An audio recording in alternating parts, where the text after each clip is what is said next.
હક કે આવાજ ન્યૂઝમાં આપનું સ્વાગત છે। હું છું અજીઝ ઝુપેલવાલા। સમાચારમાં વાત કરીએ તો ડિંડોલીમાં 5 વર્ષીય બાળકનું અપહરણ, પિતાએ જ કર્યું પુત્રનું અપહરણ કરાવ્યું હોવાનું જાણવા મળ્યું છે। બહેનને ભૂસાવળથી બોલાવી હતી। બહેન બાળકનું અપહરણ કરી નાસી ગઈ હતી। બાદમાં બાળક ગુમ થયાની ફરિયાદ લઈ પિતા ડિંડોલી પોલીસ મથકમાં પહોંચ્યા હતા। પોલીસ તપાસ કરતાં બાળક ભૂસાવળ હોવાનું સામે આવ્યું હતું। પોલીસની ટીમ ભૂસાવળ પહોંચી અપહૃત બાળકોને છોડાવ્યો હતો। બાળકના પિતાની ધરપકડ કરવામાં આવી છે।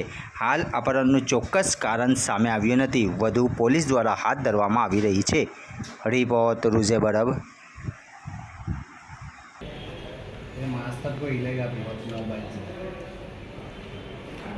હવાજ પડવો જોઈએ ને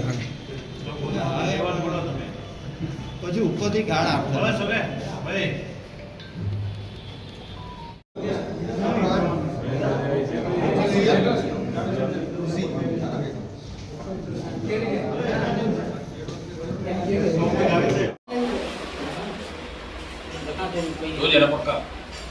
पक्का तो जी कपड़ा दी बदलाव करता तो जी पक्का એનું પેન્ટ ગોરજી ભાગે ગઈ हाँ बस तो जी ખુદ આપણા રસ્તામાં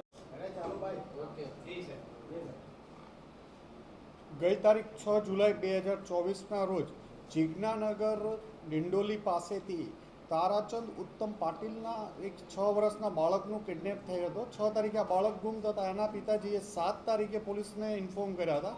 તમામ પોલીસ રથયાત્રા બંદોબસ્તમાં રોકાયેલી હતી। તેમ છતાં 7 તારીખથી કન્ટિન્યુ સુરત ક્રાઇમ બ્રાન્ચની ટીમ, ડિંડોલી પોલીસ સ્ટેશનની ટીમ વગેરે રાત દિવસ મહેનત કરતા હતા।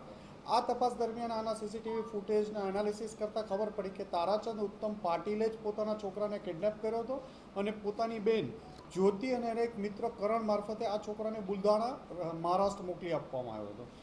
ગઈ મોડી રાત્રે આજ વહેલી સવારે 3 વાગે સુરત ક્રાઇમ બ્રાન્ચની ટીમ અને ડિંડોલી પોલીસની ટીમે એને નંદુરબાર પાસેથી ચાલુ ટ્રેનમાંથી છોકરાને આઈડેન્ટિફાઈ કરી અને બાળક અને એની સાથે કિડનેપિંગ કરણ બંનેને પકડી પાડવામાં આવ્યા હતા। આ ગુનાનો મોટિવ જોતા એવું પ્રાથમિક દ્રષ્ટિએ લાગતું હતું કે જ્યારે એની મધર અને ફાધરને બનતું નહોતું અને એના ઉપર પ્રેશરાઇઝ કરવા માટે એના ફાધર ઉપર દેવું 9 લાખ રૂપિયાનું થઈ ગયું હતું, તો આ એના સસરા પાસેથી રેન્સમ માંગવા કે ખંડણી માંગવાનો પણ એક એંગલ આમાં હોઈ શકે એવું પ્રાથમિક દ્રષ્ટિએ જણાઈ આવે છે।